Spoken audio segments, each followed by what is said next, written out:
you, Excellency. Thank you. Thank you. Enda super Bogen. Hamjambo. Kinara wetu na co-principals, viongozi wa kanisa na wananchi kwa jumla. Asanteni sana kwa kutupokea kwa njia inayofaa leo, kutukaribisha na kwa wachungaji hata kutubariki. Mimi nataka kuanza na kusema ya kwamba ni asanti kwa gavana wenu Orelenku kwa yale amenena, na mimi namuunga mkono. Lazima tuangalie not to displace any community in Kenya, to live in harmony, but to find room for every community and especially for host community. Na kuitamka kwa njia hiyo ni kuleta mjadala, ndivyo tuone ni mbinu gani tutaweka.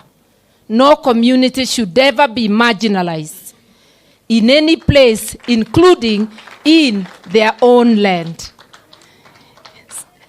Nikienda kwa mambo ya ile ilionekana Mavoko, mambo ya aibu. Aibu kwa nini? Haijalishi kama wale waliwauzia walikuwa na cheti kamilifu. Serikali haiendi leave, na kama ni serikali ingine, serikali inachukuliwa kama moja. Sababu moja ikiisha ingine inafanya nini? Inaingia. Hakuna mwananchi ako na ofisi ya kumiliki cheti cha ardhi. Ofisi zote ni za serikali. Kama serikali inakaa kitako, watu wananunua mashamba, wanaendelea kujenga, miaka nenda miaka rudi, zaidi ya miaka 10, watu wanajenga magorofa, wanajenga majumba ya aina zote. Alafu siku moja serikali ambayo inajidai itajengea watu manyumba inakuja kubomolea wa Kenya. Nauliza, nimeambiwa wale watu wako Mavoko ni zaidi ya 30,000. Wenye manyumba ni less, lakini si kila nyumba iko na watu. Wote kwa ujumla wale displaced is about 30,000. Why would any serious administration create a humanitarian crisis? Unabomoa nyumba, unawacha watu nje. Hebu nimjulishe kifupi sana sheria ya kimataifa inasemaje. United Nations Guidelines on Demolitions of Forced Evictions for Purposes of Development. Si tunaambiwa iko mambo itaendelea huko Portland. Jukumu ni la serikali, hata sio Portland, kuona ya kwamba mipango imefanywa. Kama iko mazungumzo baina ya Portland na wenye kumiliki, ni serikali ingesimamia hiyo mazungumzo, kuona ya kwamba pesa ya watu, jasho lao haijamwagiliwa chini kwa kubomoa mali yao. Lazima watu wapatiwe notisi ya kutosha. Haiwezekani koti ikate kesi leo, kesho asubuhi na mapema watu wabomolewe. Lazima wapatiwe notisi, ndivyo kama wanataka kwenda rufani wakate rufaa. Kama wanataka kuondoa vitu yao wafanye nini? Hawakupatiwa nafasi hata kidogo. Lazima kuwe na ushahidi wakati wa ubomoaji. Serikali iwepo na observers wawepo. Kinara wangu, ndugu yangu Kalonzo wa Musyoka na wengine wa Azimio walipoenda pale kama washahidi, walizuiliwa kinguvu wasiingie hapo. Hiyo ni kinyume cha sheria. Mimi naomba tukiketi kama viongozi, lazima wale wananchi wasaidiwe kufanya kesi kwa Human Rights Court. Haiwezekani. Najua imefanyika hapo mbeleni, lakini ubaya ukifanyika sio lazima tukubali uwe ndio mtindo. Lazima hawa watu wapelekwe mbele, wale wameumia angalau tuone kama watapata haki yao. Sitaendelea sana, kwa hiyo ni kubali ya kwamba heshima si utumwa. Na hii ni jambo nilikuwa nikisema sana wakati wa uchaguzi. Haijalishi umechaguliwa na chama gani. Weka heshima kwa wananchi, heshima kwa viongozi wenzako, hata wakiwa ni wa mlengo ingine. Na ndio naendelea kuunga wenzangu mkono kusema kitendo ilifanyika kule Turkana ilikuwa ni cha aibu. Huwezi kupatiwa microphone, wewe ni MCA, uanze kutupia maneno kiongozi kama Raila Amolo Odinga. Ni kuonyesha wewe umekosa mwelekeo, na mimi siwezi nikalaumu huyo mama. Iko mtu alimpatia microphone akiwa amemtuma kasi fulani. Na tunajua ni akina nani walikuwa huko hiyo siku ingine. Na tunajua Kenya hii ni mlengo gani viongozi wanatupa maneno hadharani na kutupia watu maneno ya aina yote. Wakati tulikuwa tunafanya campaign, kuingia kule kwetu Mlima Kenya, tulikuwa twazuiliwa na nduru na maneno. Siku 5 tukazungumza na hao watu, wakatulia, tukaweza kufanya campaign. Sijui kama mnakumbuka.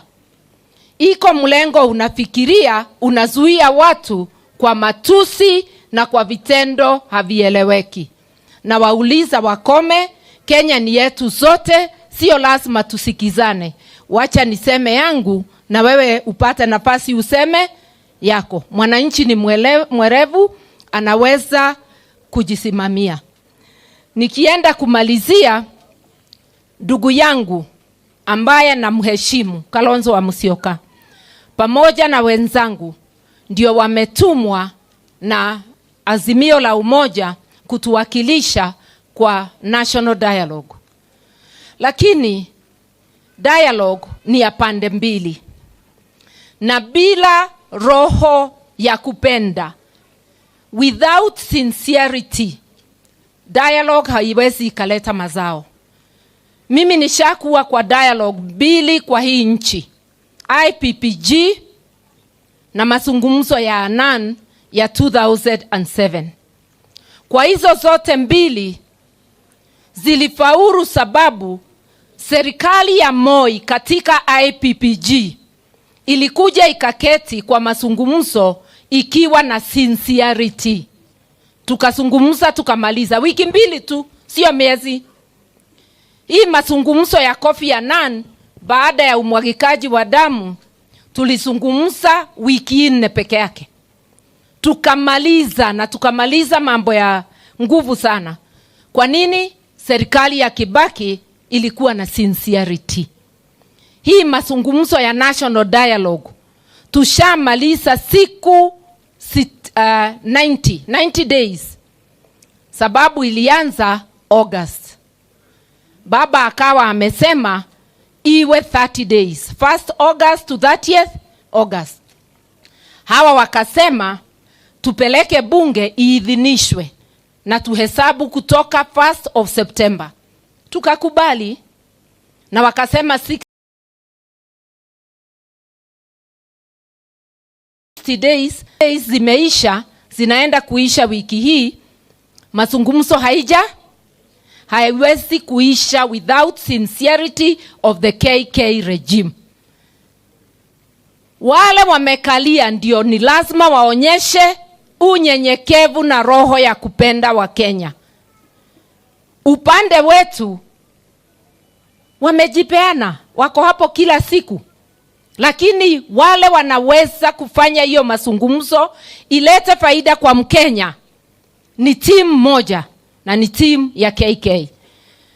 Mimi naamini ndugu zetu, najua His Excellency Kalonzo wa Musyoka, Wamalwa, Wadai na wale wengine na Kioni, najua wameshikilia vyema. But my brothers, don't you dare forget, you're dealing with a sly fox. You're dealing with a very sly fox. Tuombe upande ule mwingine uguswe, ndivyo Wakenya wapate nafuu. Cost of living must be addressed, and electoral justice must be addressed. Na mimi najua timu yetu imeshikilia. Lakini wale ni lazima wawe na good faith. Sio wengine ni wale. I know you are doing your best, but we are reminding the team on the other side, be sincere. We know that the only people who can sabotage the talks is not our team, it is your team.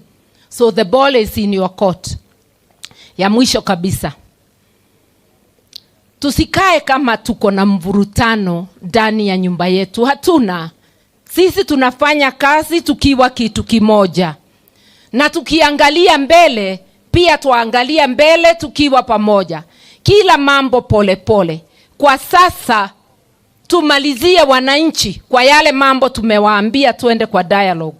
Na mimi ndugu yangu Kalonzo sisemi ati sitaenda kwa street. If it becomes necessary, I will be available. After all, hata siku za Moi bila maandamano hatungepata mabadiliko. Historia ya Kenya, mabadiliko huletwa na demonstrations. Hii wakati wa Palestine na Israel, angalia ulimwengu mzima ni maandamano. Na sio maandamano ya watu mbili, maandamano ya halaiki za watu.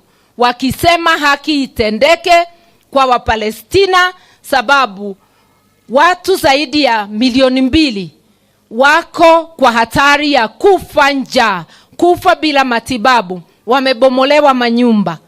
Na kusema surulisho la kudumu, la kuona ya kwamba mipaka ya United Nations between Israel and Palestine are observed. Kwa hivyo hata hapa Kenya tusidharau maandamano. Na tuambie wale wamenyakua ushukani. Na najua ni kwa nini nasema wamenyakua, sababu siamini walipata kwa njia ya ukweli. Wale wamenyakua, wachilia watu wafanye maandamano. Kama umechaguliwa usiogope hawa. Kama walikuchagua watakushikilia. Kama hawakukuchagua bado tutakukimbiza. Asanteni, mbarikiwe. Na bila kupoteza wakati niwaitie kinara wetu